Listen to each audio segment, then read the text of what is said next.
আমরা টয়লেট নিয়ে আসলে অনেক বেশি সংকোচ বোধ করি এবং টয়লেট যে কোনো শুটিংয়ে যাওয়ার সময় কিংবা যাওয়ার পর আমরা তো অনেক পানি খাই হাইড্রেট থাকার জন্য।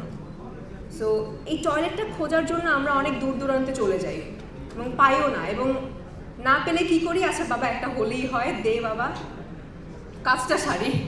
আছেন বরাবরের মতনই আপনাদের সবার ফেস দেখলে আমার খুবই ভালো লাগে এবং খুব ভয় ভয় লাগে যে কী কোয়েশ্চেন করে বসেন।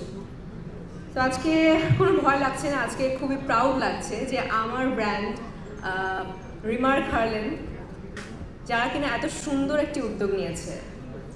দিঘি যেটা বলছিল, আমরা আলোচনা করছিলাম যে আমরা টয়লেট নিয়ে আসলে অনেক বেশি সংকোচ বোধ করি এবং টয়লেট যে কোনো শুটিংয়ে যাওয়ার সময় কিংবা যাওয়ার পর আমরা তো অনেক পানি খাই হাইড্রেট থাকার জন্য।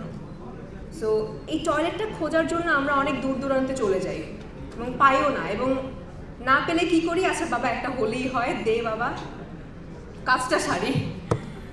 তো এইরকম করে করে না আসলে অনেক নারীরা, অনেক মেয়েরা অনেকভাবে অসুস্থ হয়ে পড়ে, যেটা কিনা আমাদের সবার জন্য মানে কারোর জন্যই কাম্য না। সো এই উদ্যোগের জন্য আমি রিমার্ক হারলেন টাইলক্সকে অনেক অনেক ধন্যবাদ দিতে চাই এবং অনেক বেশি ভালো লাগছে যে আমার ব্র্যান্ড এরকম একটি উদ্যোগ নিয়েছে। এবং আমার সামনে অনেক সুন্দর সুন্দর ফেসেস আছে, সাকিব ভাই আছে, সিয়াম আহমেদ আছে, নিমাপু আছে, আরও অনেকেই আছে। আমার খুব ভালো লাগছে এবং সবাই যে এই উদ্যোগটার সাথে জড়িত হচ্ছেন, আমিও আছি, এটার জন্য আরও বেশি প্রাউড ফিল হচ্ছে।